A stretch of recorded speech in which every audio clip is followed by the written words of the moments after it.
Matipid ka ba pag bumibili? In short, kuripot tulad ko? Pwes, para sa'yo tong video na to. Keep watching. All items 39. Yes, tama po narinig nyo. Maliit man or malaki pag nakita nyo sa loob ng store, 39. First floor, mga food, drinks, travel accessory, school supplies, skincare, makeup, nail polish, hair accessories.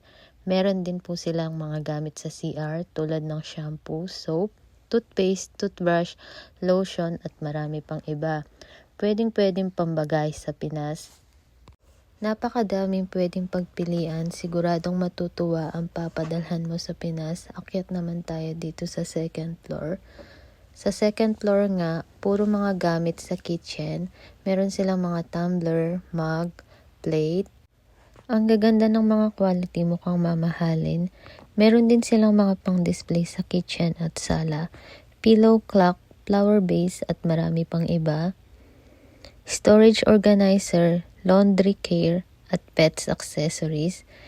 Sa third floor naman, mga footwear, laruan ng mga bata, hardware, electronics, phone case, headset, charger. So, ayun nga, nakadalawang basket ang atin nyo. Total bill, 1,300.